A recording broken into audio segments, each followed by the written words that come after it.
Hello, Isaac. Hello, Kay. How's it going, man? Yeah, Yeah, yeah, yeah, it's fine. yeah. So, anyways, interesting world we're living in, huh? Something like that. A lot of things happening now. I feel like before the election had happened, we were ramping up to chaos. And then the election kind of went the way I think, according to the election itself, most Americans, the way they wanted it to go. And now I feel like it's not like an election's going to solve all your problems.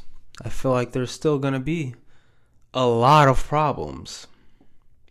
And I feel like that's what we're seeing today, right? Wouldn't you say there's a good amount of problems today? Yeah, well, I certainly wouldn't say there's anything that's gotten a lot better. There was a lot of things that were promised in the running of the election that day one, several things are going to happen, and I can't name one of those things that has happened. So I'm not knocking anybody because the challenge of making some of those things happen are extremely difficult. But yeah. I would say there was some, like the immigration stuff. yeah, That was pretty much day one, shutting down the border, starting the but there process are of getting some people out. definite errors that have come out of that to where they have now deported people who were not supposed to be deported, and they thought were a part of certain gangs and things like that. Is that like proven to be Yeah. fact? They found a few and they've tried to retrieve, and others, the country that they deported them to wouldn't release them, is what I read yesterday. So, I mean, we can do a deeper dive into that maybe on the next podcast to see what the actual facts are. But that's what people are putting out there, is there have been several, I'm not saying thousands, it might be a handful to 10 people who have been deported who actually were citizens.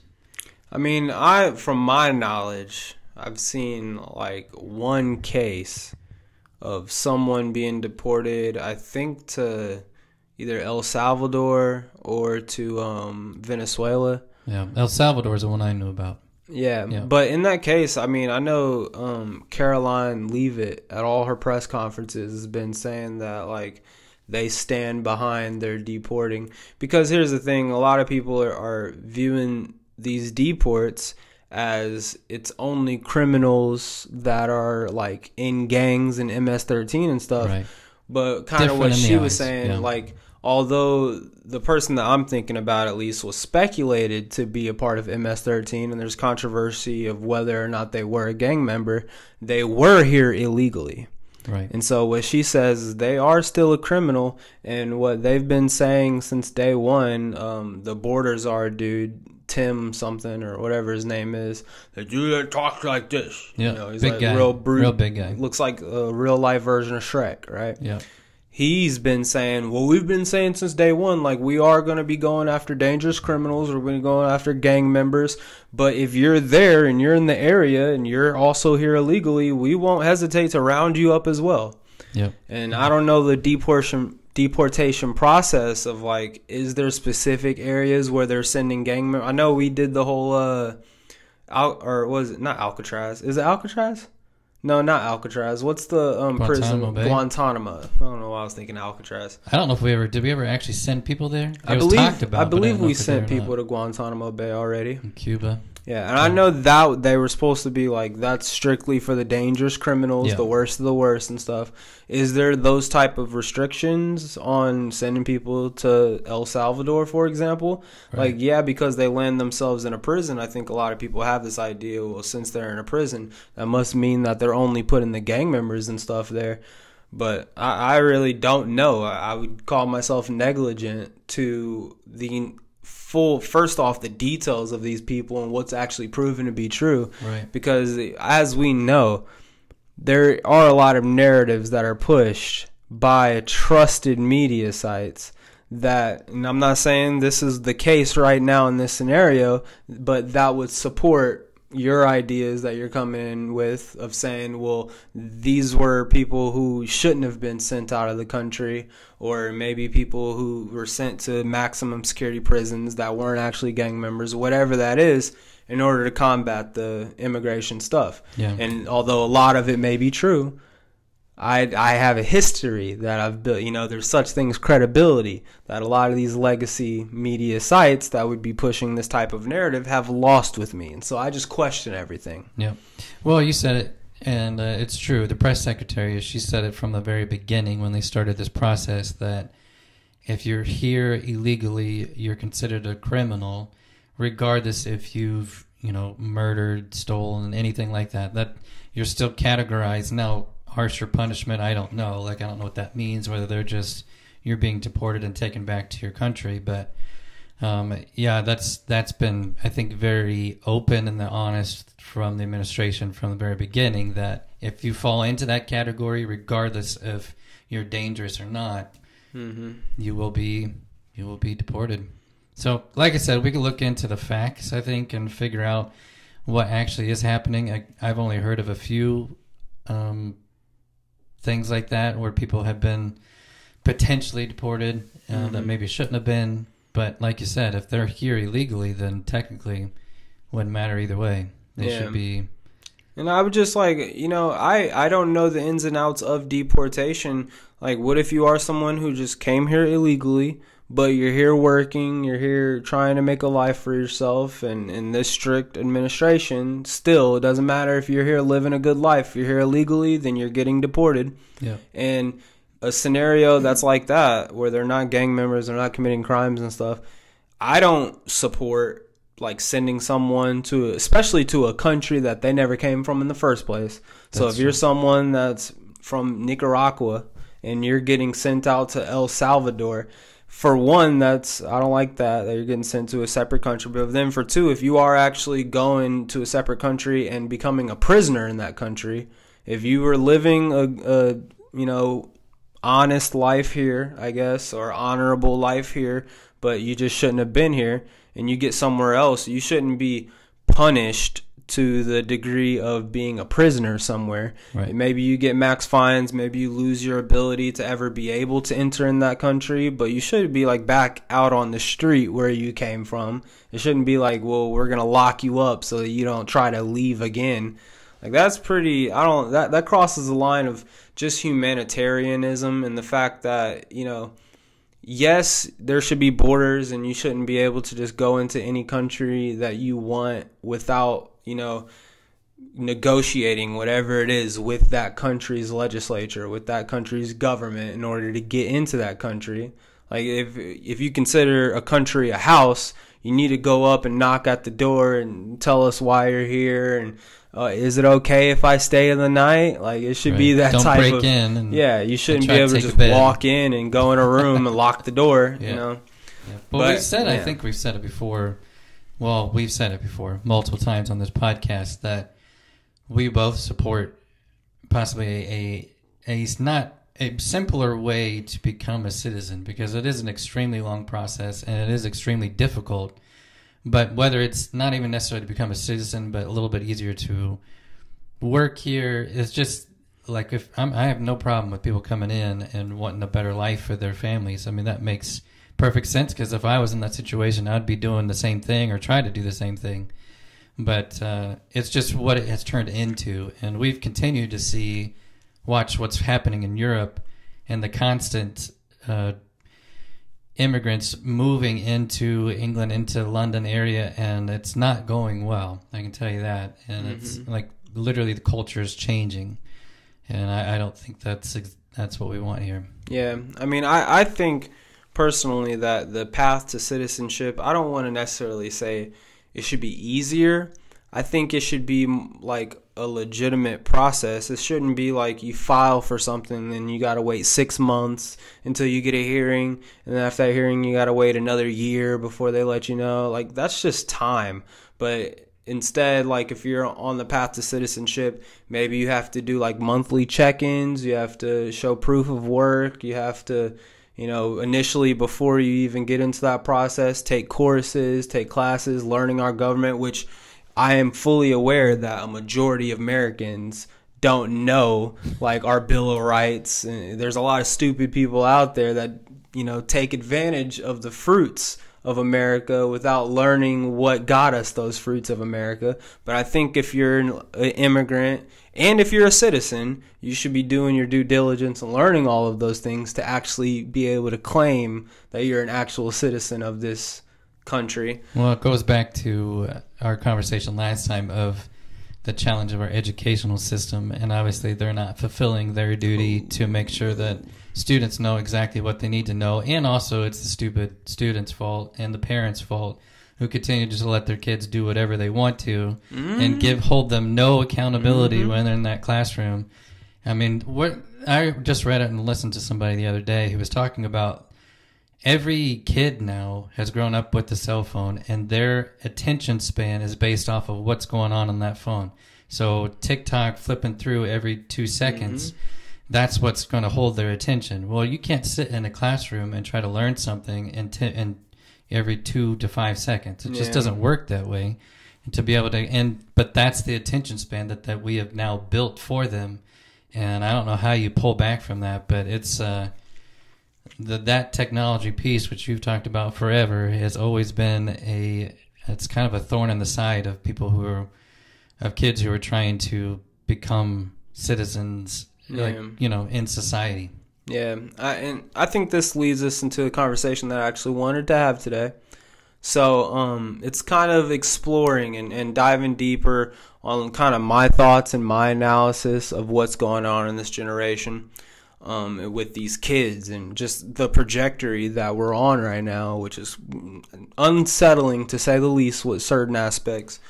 But I just want to start it off with, I saw this video. And there's a context involved with me personally. Like, I've been around a lot of adults that are, 35 to 50 range that are on their phones a lot. Yeah. And I feel like back when I was a kid, which is kind of crazy to say. I mean, I'm talking like 10 years ago, so it wasn't that long ago. But back when I was a kid, when I used to think of old people and their relationship with technology, with cell phones, with computers, Kindles, whatever you want to call it, their relationship with that was more of a they couldn't figure it out. Like, that was a stereotype. And, and still to this day, now I feel like that same generation has just gotten older. And so it's more like, grandparents still can't figure out the TV. Yeah. But I think it's shifted to where, like, now that 40-year-old can figure out the TV. Now that 40-year-old figures out how to post things and be able to like and share and comment and watches all the same Instagram reels that you're watching. And so it just reminds me of this video that I saw where this parent was at their kid's graduation. And it was an auditorium. She was on like an upper deck and there was a lower deck. It probably was, at least 200, 300 kids graduating or something like that. And the entire auditorium is being quiet, being respectful, as they often ask you to. I've went through graduation. I've seen how it works. They want everyone, they tell you, hold your applause until the end. We'll applaud for everybody. Because if you're sitting here applauding for each individual kid, it's going to take forever. Or it's pretty minimum with the, because I've been to a few where they ask that, but people still clap. But and you're still going to clap. It's a respectful clap. It's not like they're obnoxious. This video that I saw was this parent who was standing up, and she was recording in her phone, and then the video that you're watching is someone else recording her. Completely silent auditorium. They're just naming off the kids, and kind of like you said, when the kid gets called, you hear the soft applause in the back. It was fine. Nothing wrong with that. As her kid was coming up towards the stage, right? This kid's probably still 3 or 4 names, behind still. Right. She's like starting to warm up her disruption. She's like, okay. Like starting to yell a little bit. I've been waiting all day. And she's kind of obnoxious with it a little bit. A little rude, yeah. And when her kid finally gets called, like, she just becomes the biggest distraction. And in my eye, this is obviously my perspective. Other people can have other perspectives. That's whatever. But in my eyes, that's you stealing the show. Right. Like, you as a parent, when you start yelling, okay, period. Yes, right. What's his name? Say it again. Right. Like, that's what she was saying. Just being obnoxious with it. And I'm like, the caption on the video was, "I don't want to belong to this culture." And if you can't tell, it's a black woman that was saying that, and the person that shared the video was a black man. And he's like, "I don't want to be a part of this culture."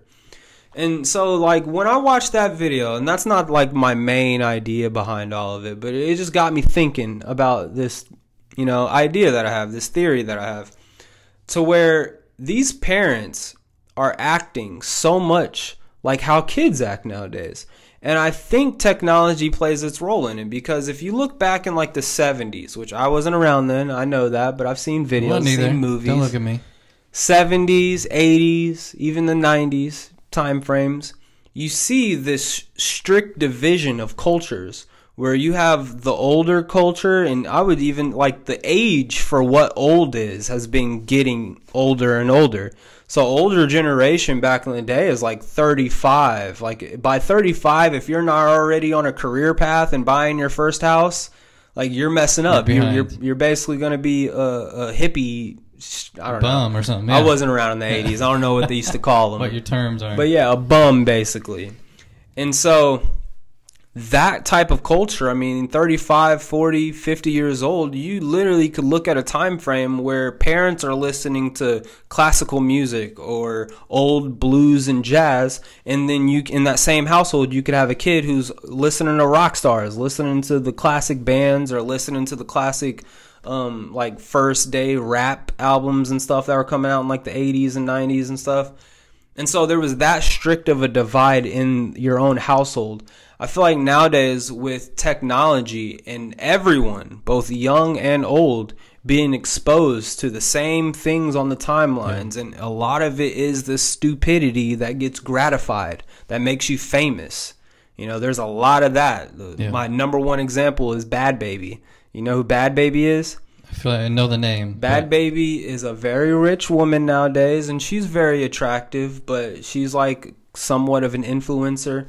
She got her name by going on Dr. Phil's show, and she was known as the Cash Me Outside girl. Oh, that's the yeah. She looks at the audience, she's like, and all y'all hoes. And Dr. Phil's like, "Did you just call the audience hoes?" Yeah. He's like, "I sure did." She's like, "Cash me outside, how about that?" Yeah. He's like, "What'd you say?" "Cat me outside, how about that?" Yeah, nobody knew what she was saying. It was kind of a joke at the time, too. Exactly. People made fun of it, but... And now she has generational wealth. Yeah, millions of dollars. That's from stupidity, in my opinion. Entertainment, yes, people watch it because it's goofy, it's funny, gives them a laugh. Whatever you want to call it, and I'm not knocking it. I'll never knock anyone getting to $1. Good for you if you can take advantage of that. Yeah. I don't necessarily support what that does for your public image and how people are going to be treating you and thinking about you, but that's, if you don't care, that's on you, as long as it's worth that $1. Yeah. But you got that becoming something that's easily exposed to everyone of every age that is now on social media. And parents more and more are on social media. Cell phone is in everyone's pocket. Yeah. Everyone, unless you're like 90 plus years old, you have a cell phone. Whether it ranges from, they might even now too. Yeah, I know, right? I mean, everyone it's rare for people to have a landline, which you might even know what that is. Most people, some of you might not even know what that is. Of course, but a landline phone where you have a phone in your actual house. That's very. It's not natural anymore. Yeah, I mean, I grew up with AOL dial-up for sure. We had to cut off the internet in order to use the cell phone or use the telephone. Use telephone, same way. So yeah, my theory, man, is just there's such a blending of culture nowadays that I think it's, like I said, back in the 80s, 90s, what I like to think is like 35, 40 years old as an adult. That's when you start to have your stuff together because you have to. Right. Otherwise, you're a bum. I feel like nowadays, and I'm not saying 35, 40-year-olds don't have their stuff necessarily figured out financially, but the cultural aspect where there is less pressure, there is less, especially in today's society, and especially in specific cultures, there is a less of a social pressure on professionalism. Sure. Right? Because you're protected in a lot of areas nowadays when it comes to professionalism. Individualism is something that is like, I'd probably go as far to say that individualism is something that is rewarded instead of just supported nowadays. Yeah.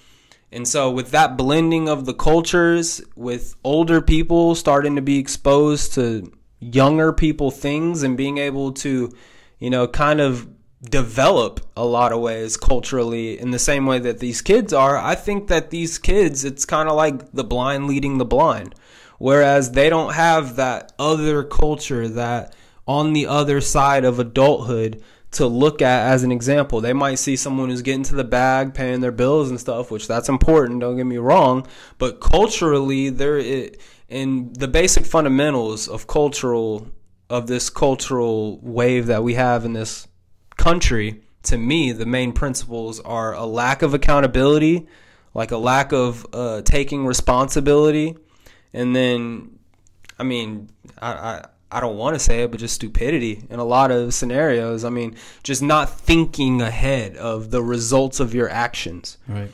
Which that's kind of my analysis on what a lot of kids are going through. And, I also had a great conversation today that was just talking about chemical imbalances and being able, like, that contributing to kids' mental illnesses. And that's a whole nother conversation. Yeah. But that's still something we're talking about that we won't have to go in now, but just basically that they're starting to see a lot of the foods, drinks, things that are available to just the regular human being in this country has a lot of things that are in it that are now causing massive health problems down the road and immediately in kids at a younger age. Absolutely. And not only just what's available to them, but what is being enabled by the system. You talk about like foods and stuff like that, obviously, but also drugs. Like the conversation that I was having today specifically was about a kid who was labeled with all of these mental disorders and stuff, and they get a plan together and they go to the doctor, and the doctor's like, take this one pill. Take this one pill. It'll solve all your problems. Yeah. And the person I was talking to, in my opinion, was smart in saying, no, one pill is not going to solve everything, so why would I give them that one pill? And so they're, trying to handle it through therapeutic sessions with, a therapist and exercise, man. Yeah, different plans and stuff. Instead of therapy, there's natural remedies for sure. There should be people going, okay, your first thing you need to be doing is take them to the gym every day. Yep. They need to run, they need to lift some weights, they need to get in shape. Yeah. And that handles a lot of mental problems right there. Yep, which is easier said than done. Yep. I understand that 100% as someone that is putting on a little bit of weight. Yeah, me too. But we won't talk about that.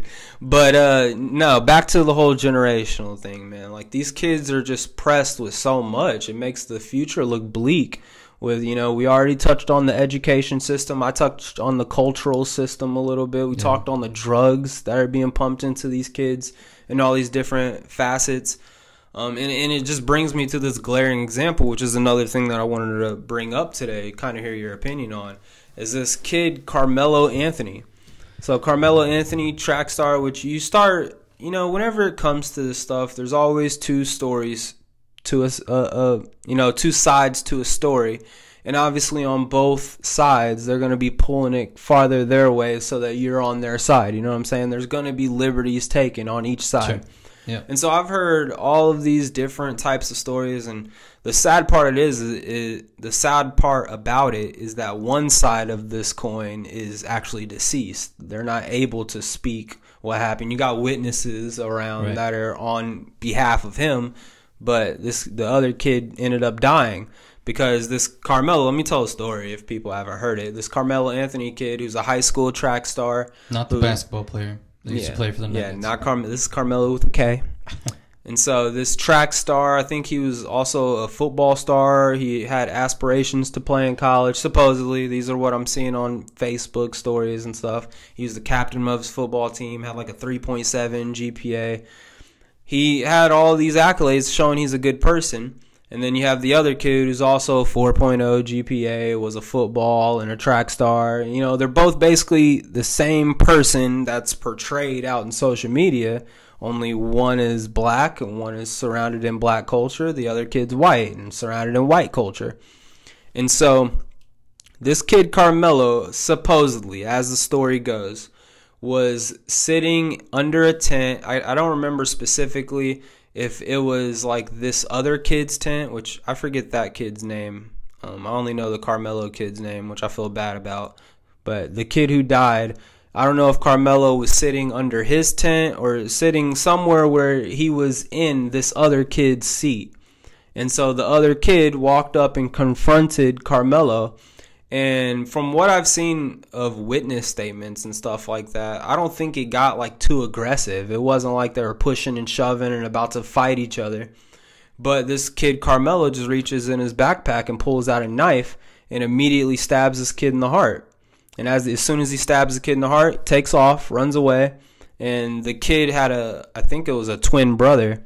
And his twin brother was there with him. The kid ended up bleeding out in his brother's arms and dying. And so as the story continues, Carmelo gets arrested. He immediately confesses to the crime. Whenever he gets arrested, a judge sets his bail at $1 million. But then all of a sudden another judge steps in, or maybe they like reheard the case or something. I forget what the process was, Appealed but it maybe. Yeah. They put it down to $250K. And so this kid's out on bond. And so that's like kind of what this story is. Now, since the kid has been out, the shocking thing to me is that this kid has raised like over $460,000 on like it's not GoFundMe, but a type of GoFundMe site. He's raised $460,000 for his defense. And you know what he's saying and what his attorney somewhat said. His attorney was basically like, I don't know all the facts, but Carmelo said it was self-defense, and that's what we're going with. And so this kid's claiming self-defense. I mean, I don't know. Obviously, I wasn't there. All the facts aren't out. We obviously haven't had a court case over it where all the evidence is presented, so not entirely sure. But if you just look at in the other figure here that I should need to compare this to, this kid raised $460,000 or something along those lines. I know it was north of $400,000 for his defense. The other kid who died got like $160,000 raised for his funeral expenses and his death, and like helping his family. And so it just takes me back to this whole cultural conversation where it's like, where are our priorities at? I know these are two kids, sad case. Whether you support the kid and think it was self-defense, think he was pressured culturally, he was being pressed or whatever, and that somehow gave him the right to stab this kid in the chest. If you believe that, fine, whatever. I'm going to take that beside this conversation. And same vice versa. If you think this kid's an absolute animal and he stabbed him for no good reason at all, he's a murderer, he should be behind bars for the rest of his life, whatever. Take that out of this conversation. Just look at the cultural implications of this. All of America, who I would probably say about at least 98% of us are just like me, don't know all the facts of the case, but know a little bit, know just enough of it because it's been all over the national news. If you are immediately, without all the evidence being presented, putting your dollars towards helping defend a kid who killed somebody rather than the victim himself, it's like, what does that say about our cultural priorities? Like, are we so quick to jump to the defense of somebody when a tragedy happens, or are we quick to jump to the victim of the tragedy itself? Like, I feel like right now culturally in America, more so, obviously I'm an adult now, but more so than in my life, you know, I'm an adult, I'm barely an adult is what I mean. I've had a childhood where I wasn't paying much attention to things like this, but it's mostly been ramping up to this point to where right now it's like every single issue there has to be polarized sides on. You have to either be team A or team B. No one can come together and say it's a tragic loss that this kid died, and it can also be a tragic, you know, mishap, or, you know, taking someone's life, I never want to say was a mistake or was a mishap. Like, that's a serious thing, and especially in this type of setting where you're stabbing a kid in the chest, like, you gotta know that's gonna have serious health implications. Like, there's no way this could be accidental or a mistake. You can't label it as that. You can label it as a bad decision, but you made that decision. But you can't acknowledge that as well as acknowledge how sad it is for the people. Like, I feel like for every dollar that was donated to the kid's defense, that should be an equal dollar that you're donating to help the kid that was actually murdered, if you're in support of helping the kid on his defense. I don't know all the facts. I would never donate to someone who's accused of being a murderer if I don't know, you know, myself, that they are innocent. because someone died. Like, a life has to mean something. There has to be a value attached to it. You have to suffer some type of punishment. So that's just my thoughts on it. I know that was a pretty long spill there. It was. I know I went on a little bit of a rant. I mean, it gives the background on kind of what the story was about. There's a lot there to kind of unpack. Yeah. One is, I mean, in this country, it's supposed to be this way. You're innocent until proven guilty. So he hasn't technically been proven guilty yet, right. Even though if you're saying he committed or has confessed to the crime, but I don't understand the self-defense side. Like, I don't understand that law. So I don't know if that means, like, you legit thought that your life was being threatened so that you're able to then defend yourself with a life-threatening act. Because if that's the case, then, yeah, we don't know the facts. And there might be enough people around to be able to look at that and say, hey, like, you know, we saw it.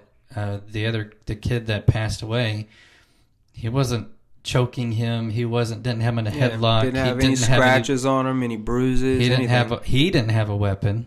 So what would make this individual think that his life was being threatened to where then he could respond with a life-threatening response? There's two paths there, though. Like, is it actually a scenario where he fears his life is being threatened and he actually thinks this is self-defense?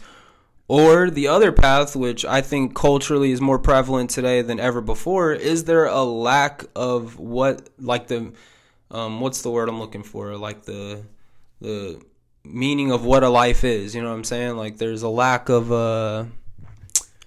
what's the phrase that I'm looking for here, Isaac? You don't know what I'm trying to say? They don't have any regard for life. Like, they don't have any respect for what life is. Yeah.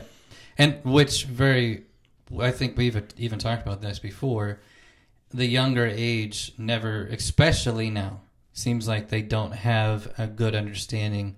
They just don't appreciate life. Yeah, they have a disregard for life. That's what I was looking for. Disregard for life for somebody else. And I think they have a disregard for life of themselves, too. But I think going back, you do think at your age, if you're 14, 15, 16, you feel like you're invincible and that nothing's ever going to happen to you. So you do take, you know, specific risks, or you might, you know, drive the car faster than what you normally would now, or whatever the case may be. A lot of people at that age, they just don't think, you know, it's just life. I'll be fine.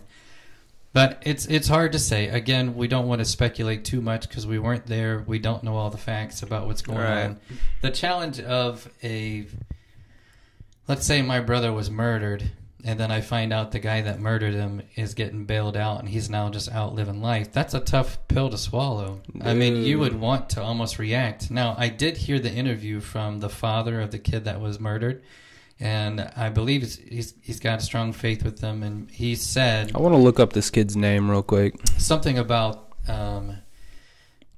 he's got a line of, you know, a requirement of forgiveness.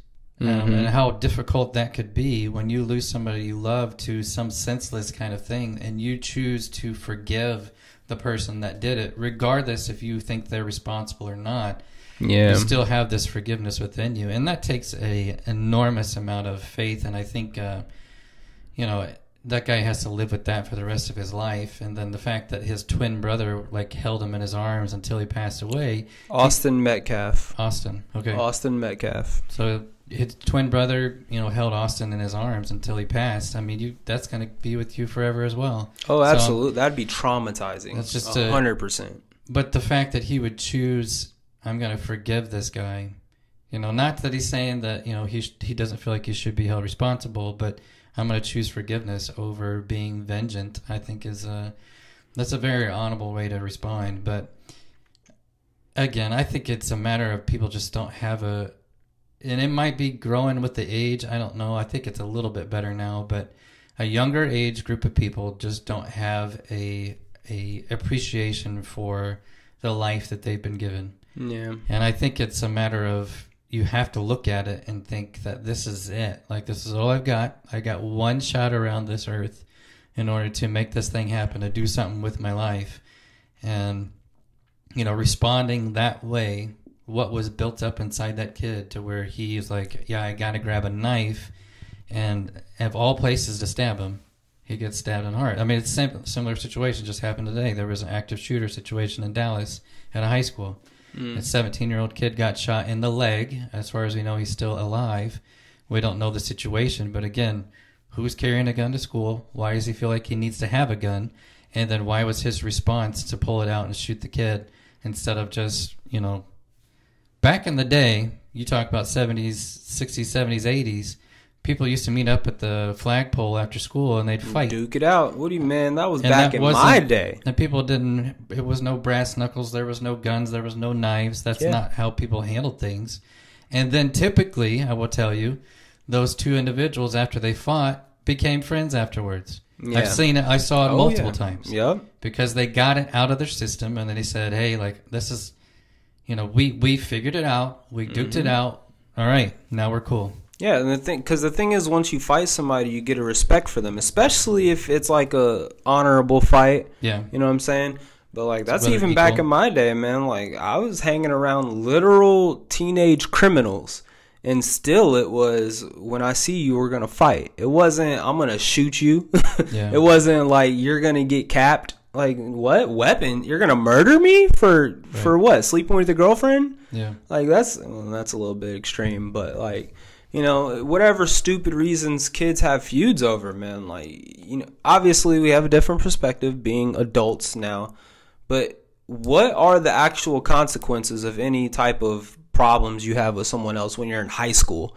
I mean, odds are, as soon as you graduate, you're never going to see that person again. Yeah, I've never seen. I stay in contact with maybe a handful from high school. Like this kid. Now, obviously, once again, don't know the situation. But this Carmelo Anthony kid. I feel like if I were to put myself in his shoes, which don't know the full situation, but let's just say a scenario where a kid came up pressing me because I was sitting in his seat and he was telling me get up or, even shooting threats out. Get up or I'm going to knock you out. Get up or, I'm going to put you in your place. Yeah. Anything that's like that. If it was a scenario where he wasn't actually attacking me and it was just over a seat or something like that and it was just at a track meet, where he goes to a different school and I'm never going to have to see him again after this track meet, I'll just get up. I don't care.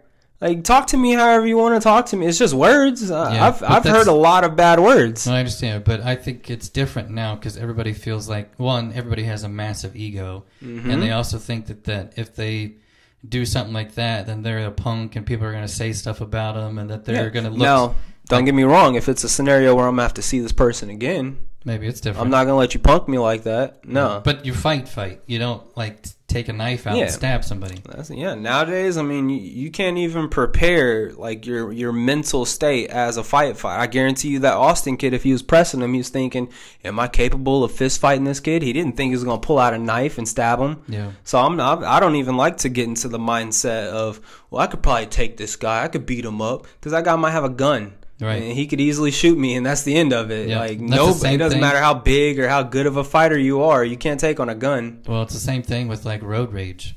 When people are driving crazy and then somebody starts following you, it's like you don't know what that person has. So let them go around you. And you don't need to be there that fast. It's okay. Just let it go and let's move on. Yeah. But I've been reading this great book by Mel Robbins. You're welcome to sponsor the podcast if you like. She has her own podcast. But... it's called the let them theory. And basically what she says, it's kind of this situation where you want my seat? All right, take it. Let them. So she's not going to let certain things just eat her up inside. There's certain things that just drive her nuts. And she's like, if they're going to talk about me, let them talk. If they're going to give the job to somebody else, let them have it. And then she brings that from let them to let me. And then she starts looking at herself of all right, well, how am I going to respond to this? Because we're not all immune to certain problems. We're going to face challenges. We're going to face certain things in our lives.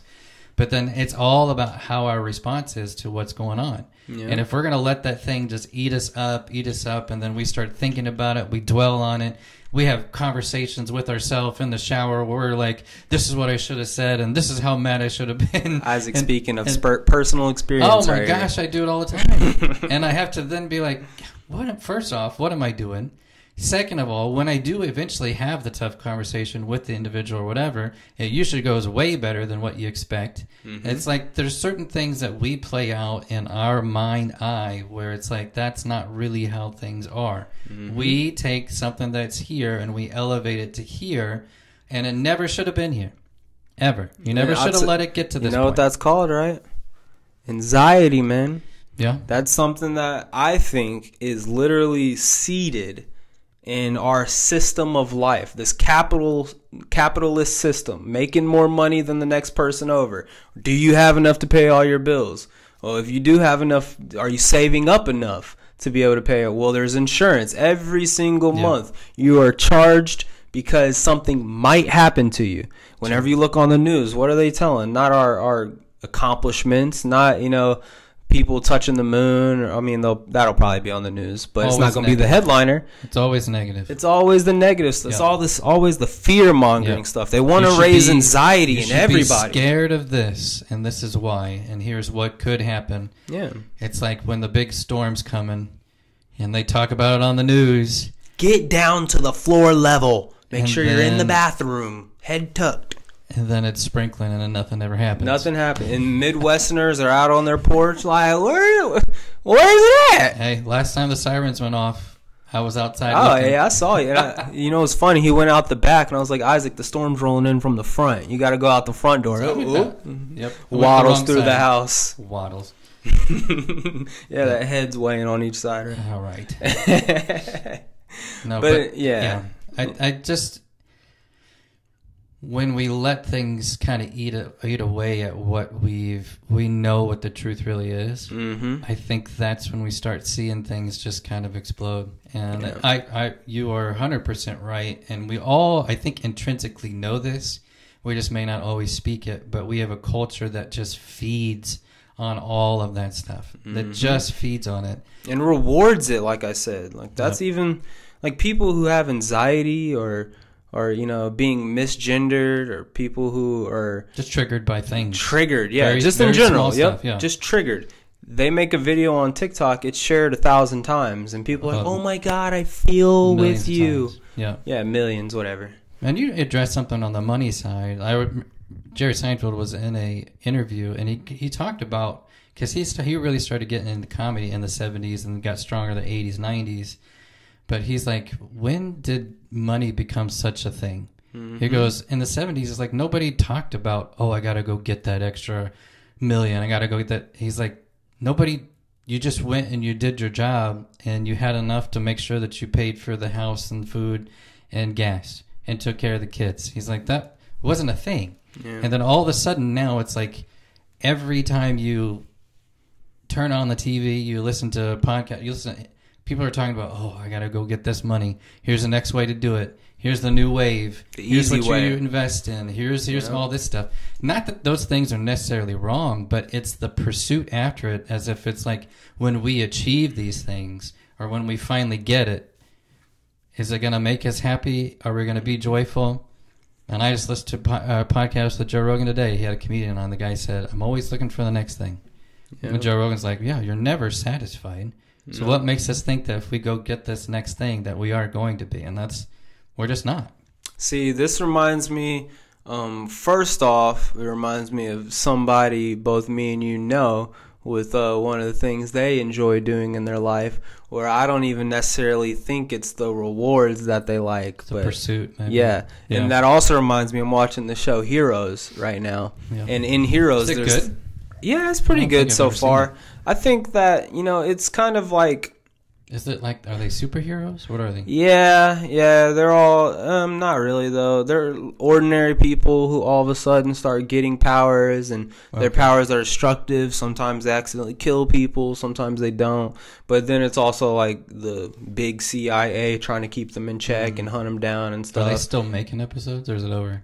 I'm not sure. Okay. I'm not sure. I'm in the 3rd season right now. I think there's like 6 seasons. Oh, okay. On Amazon. Anyway, the one of the big bad characters in the series since the first season, basically, he was like the main villain the first season, but 2nd and 3rd he's kind of just hung around as like a significant character. But then there's other big bads and stuff. So sometimes he's helping the good guys, sometimes he's going against them and doing his own thing.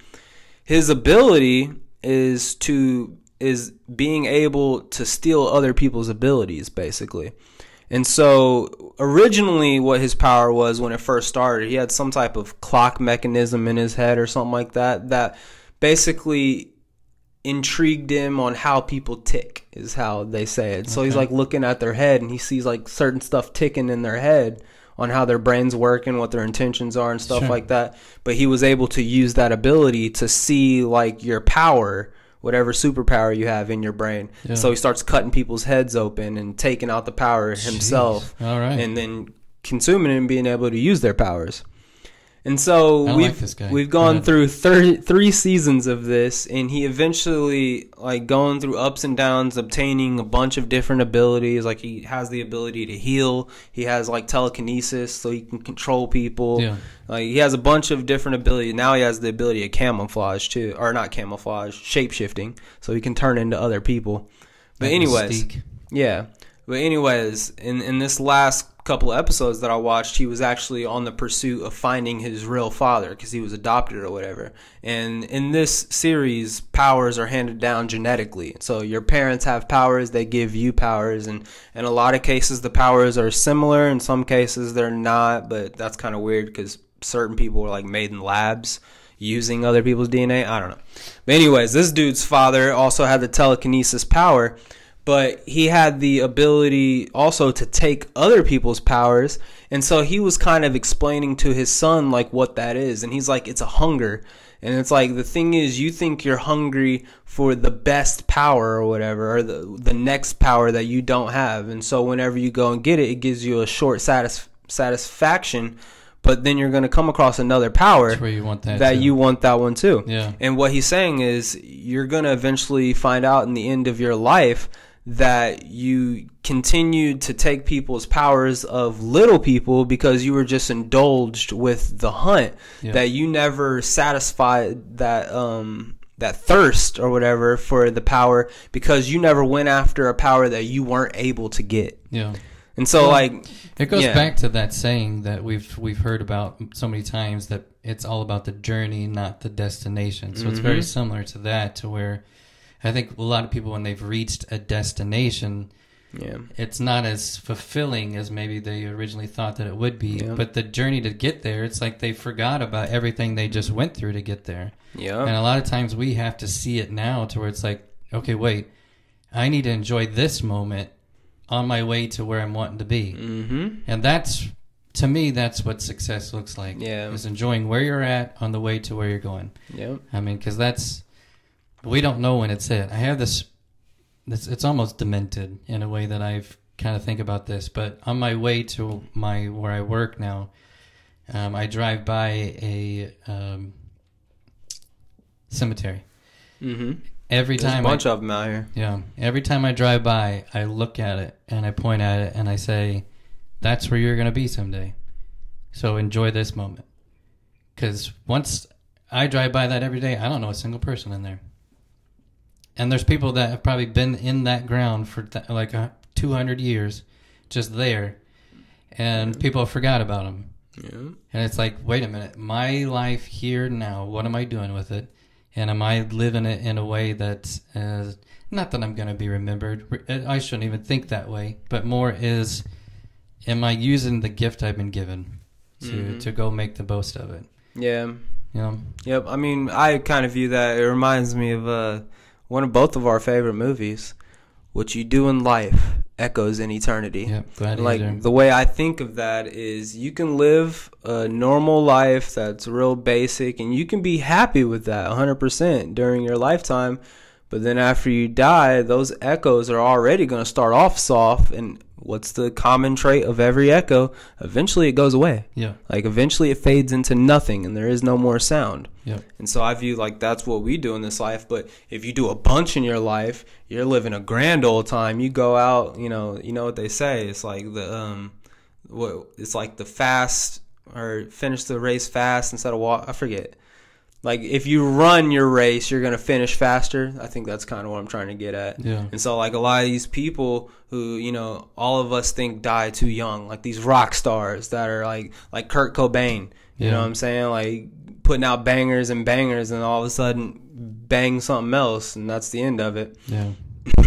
Hold that gun, yeah. Yeah. And so, like, but he's still, I know his name. Yeah. You know, Still I didn't see it all over the news whenever he died because I didn't know who he was. You know what I'm saying? But now I've been exposed to his music even after he's passed. Like, he's still echoing to this day. Yeah. A lot of those people you see in that cemetery, man, like, they were probably, you know, some of them you look over in this patch, that's old Sally Sue. She was a leader in her community, helped do this and this with the school board, impacted hundreds of kids' lives. And those hundreds of kids probably remember them. But when they turn like 50, 60, are they still going to be remembering Sally Sue, their fourth grade teacher? Right. You know what I'm saying? Like, eventually it's going to echo out. Everyone's going to get left in the dust eventually. Yep. When you think back on history, the strong majority of people that have lived here, which has been billions and billions and billions of people, are not remembered for anything. I wonder if they have like a statistic on that. Like, only 1% of humans ever lived are still wrote about in books nowadays. Yeah, but I want to say that there's nothing wrong with that. No. Like, you can go out and pursue be that person that is remembered, like a Martin Luther King or, you know, a John F. Kennedy or somebody like that did some amazing things. Jesus, who happened to be celebrating this weekend for Easter. Oh, yeah, we are, aren't we? Yeah. Yeah, 420, right? Yeah, that's what we're celebrating, Easter. On Sunday. And just thinking about, like, that's something that not everybody's going to have that type of legacy. Mm-hmm. But that's okay. Like, you go out and you do your thing, and you go out and you help your people. But you got to do stuff. I mean, I actually wrote it in my book, and I heard it from my dad, and he heard it from, I think, somebody that was a pastor or something. He said when you drive by a cemetery, he's like, that's the richest place in the world. And it's because people left books they should have written. There's songs they should have sung. There's movies they should have filmed. Like, there's things that they should have done that they took with them, but they were too complacent, too scared, too whatever it is. Too X, you know, name your reason why. So, I mean, we just got to, take that risk now. Why not? Yep. Why not go and put yourself out there? It depends on your values as well. Like, I am, you could probably say complacent on my impact just being in every interaction that I have with other people. Right. You know, like, that's something I try to make a point of is if I'm interacting with you in whatever capacity it may be, am I positively adding to your life? Am I positively impacting? You know, there's constant, like, for example, on Snapchat, there's a girl that I've known for a while, and I don't really talk to her anymore. But, like, in the past, like, when I was in college, towards late college years, I started seeing, like, she's a content creator now. She's starting to post herself. And if you got to get the bills paid, you got to do what you got to do. Like, I'm never going to knock anyone getting their bills paid. I've already made that clear before. But just the other day, you know, I've been like a silent follower of her. Like I said, I never talked to her ever in like the 5-6 years that I've had her on Snapchat. I've never even met this girl before. I don't know how she got on my Snapchat. I don't even know who she is. But I know she keeps getting better. I know, right? But today she posted, she was like, hey, I know I don't know majority, because I'm sure her Snapchat's huge, whatever. I need to delete her off there, to be honest with you. But not anymore. Because after today, she posted, I know a lot of you don't know me and don't support me or anything, but I'm really into making blogs about abandoned buildings and the history that they have and, like, how they're being treated today.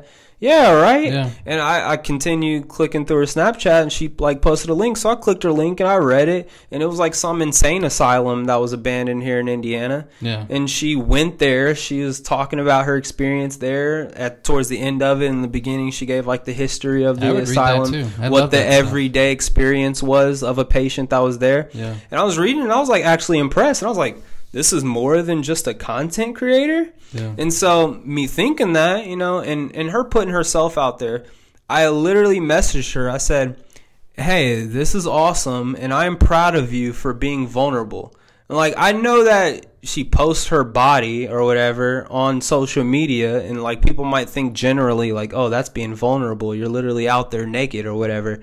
No, being vulnerable is showing someone something that you're actually passionate about and getting feedback from that. Like, that's being vulnerable, because all it takes is one person, like, hey, this was absolute crap. You need to stop doing this. Don't ever do this again. And that could crush everything inside of you. That could, and if you take away that one thing someone might be passionate about, and they don't have anything else left behind, like that's probably how you get the formula for a school shooter or something. Yeah. Like little stuff like that. Don't read the comments. Yeah. Don't even put it out there. It doesn't matter. Just if you want to do it and you feel like because the building thing, I think that's awesome. It is awesome. I love old buildings, and you always want to know what the history is and kind of how it developed. And we do, even here in Indiana, we have buildings that have been around for hundreds of years, and you get a chance. I mean, imagine going over to another country that's, was way more developed than we were, and you get to see a building that's been there for a couple thousand years. Yeah. That's crazy. Yeah. I mean, so hopefully maybe that'll lead her down the road where now she's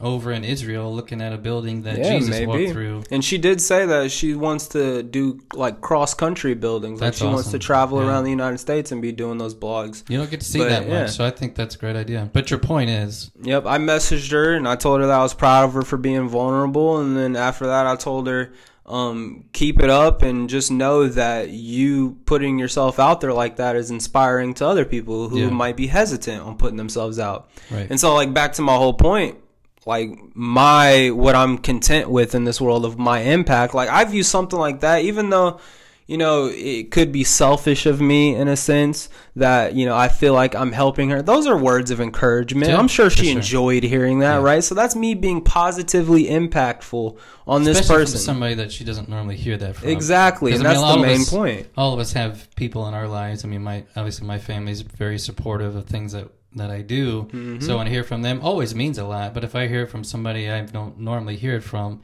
that actually it means a lot as well. Absolutely. Like me being a complete stranger, it's actually a genuine thing that someone would be thinking. Because why would somebody that doesn't know you just randomly hit you up to tell you a lie?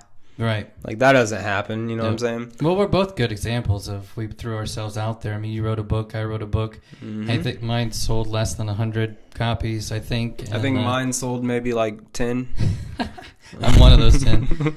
But the fact that you put it out there and, we were passionate about it. We felt like this was something we were supposed to do.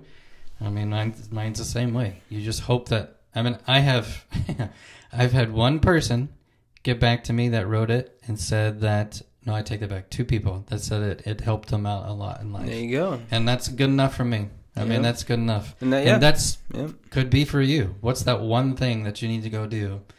Whether it's you do, 3 minutes of stand-up, you write your song that you're supposed to be writing, you write that book, you write that blog, you go make amends with somebody that you're an enemy with right now. Oh, I love that, yeah. I mean, do those kind of things. Forgive somebody, ask for forgiveness. Yeah.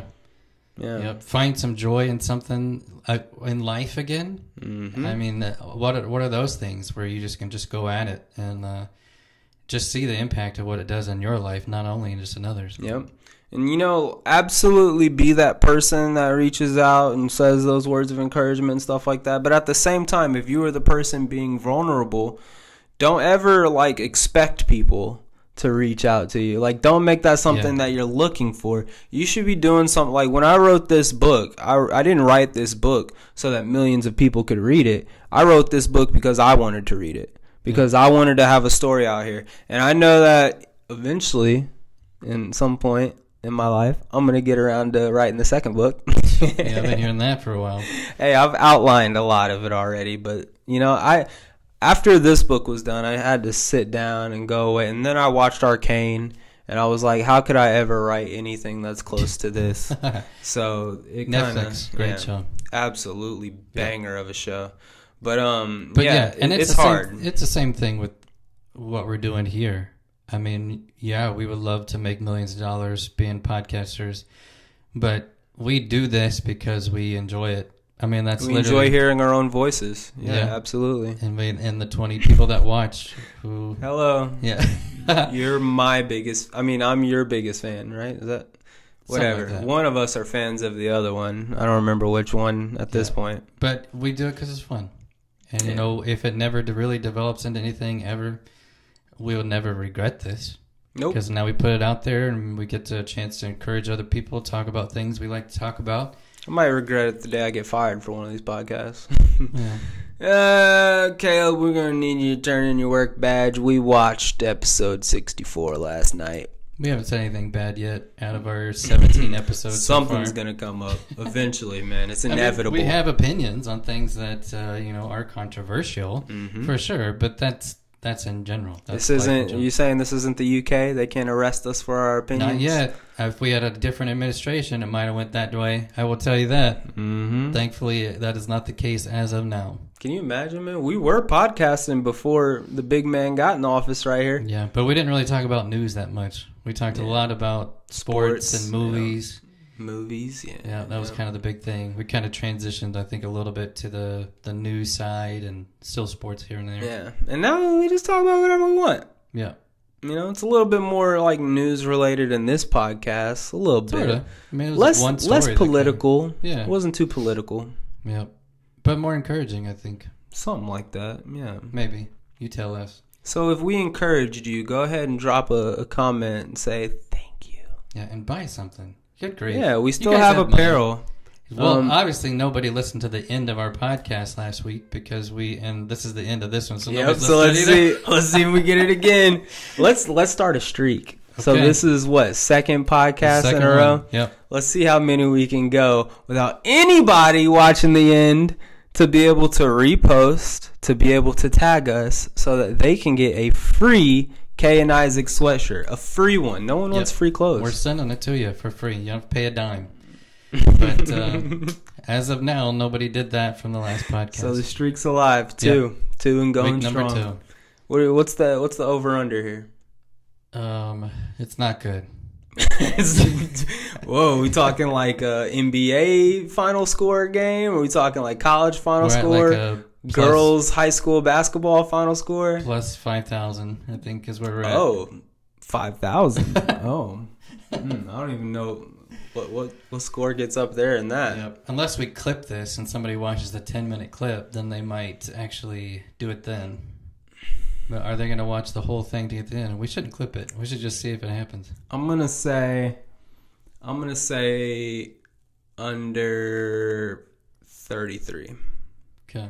It'll be like 31 episode 31. We're gonna get one share by accident, and it's gonna just notify us. We're like, you get a free sweatshirt. Come on down. What? Free sweatshirt? Accidentally left it on as they were doing the dishes. You're like, oh wait, I need to listen to this part. That could be it. Yeah. So yeah. Anything else we want to toss in? Let me check my notes real quick. Let me check my notes. I took notes for this podcast. We don't have a lot of time. I can't just something we can hit on real quick, just to make sure we covered everything. You know what I'm saying? Oh yeah, Snow White sucks. They bombed. They're gonna lose about $120 million, is what it said. In that movie. Don't be woke. That's all I gotta say. Professor Snape's black. You know that Professor Snape? He's now black in the new casting of Harry Potter. Did not know that. Yep, it's going to be a black guy. That's awesome. Yeah, they also said that they're redoing the Chronicles of Narnia, and they made the lion the voice as a woman.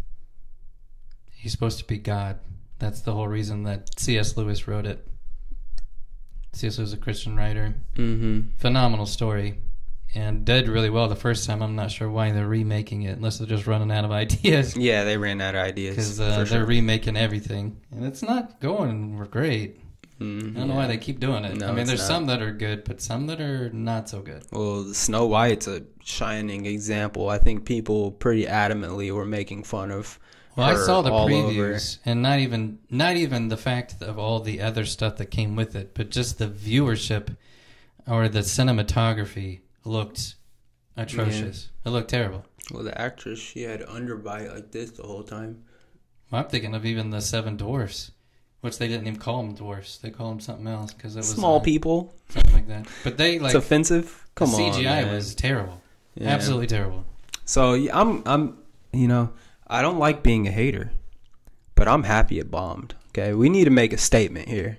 We need to make a statement for cinematography that you can't keep doing this and getting away with it. I don't think it's going to make a statement because there's been plenty of movies that have been out here recently that have kind of followed that same pattern, and they continue to not do well, but then they keep putting them out. So I don't think it's going to make a bit of a difference. I guess we'll see what happens, man. I guess we'll have to just see what happens. We didn't go see it, so you lost our $10. Same for Captain America. Yeah, I didn't see it either. But moving on, just real quick wrap-ups here, okay?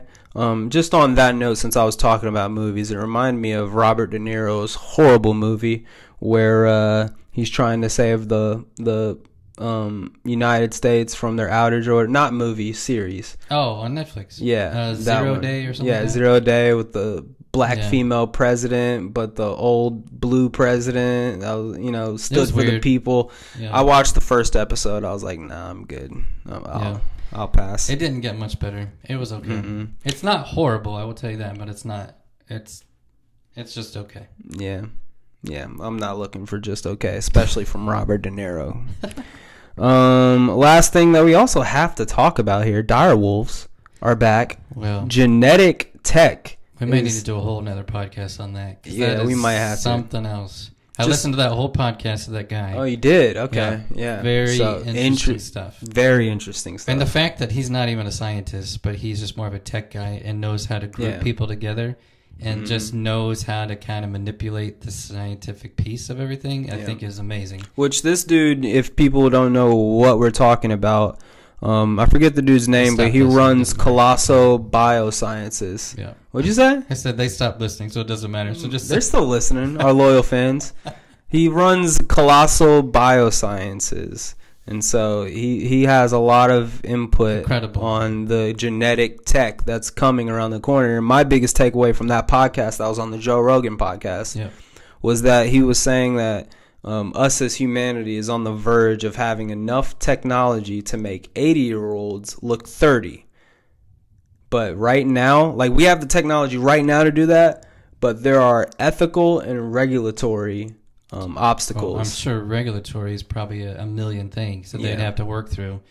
And you better hope you find an administration that's willing to open the door to that. Now, not to say that RFK Jr. might be that guy, but even him, he's skeptical about a lot of stuff, so I don't know. Yeah. But all I'm saying is I don't want to have to live longer any more than I have to. When it's my time to go, just let me go. I don't need to look 30 years old when I'm 80. They say the normal human being should be able to live up to 120 years old. Oh, forget it. 120. I'll cap out at 80. I'm fine with that. 80? I was thinking more like 50. 50? Yeah. For me? I'm trying to get... No, for me. I'm trying to get up out of here. See what's next. All right? Yeah. No, that's good stuff. Yeah. All right. I think we need to wrap it up. We've already gone over time because Isaac can't stop talking, you know. This guy. Until next time, y'all. Well, we're going to be talking about sports, and obviously we got the draft coming around the corner. We got basketball playoffs coming up. Actually, one game's tonight. The WNBA draft was on the other night. Didn't know a single person. Could care less. So make sure y'all tune in for the next podcast. All right. Yep. K-Dub, K/Caleb, and Isaac is out. Peace.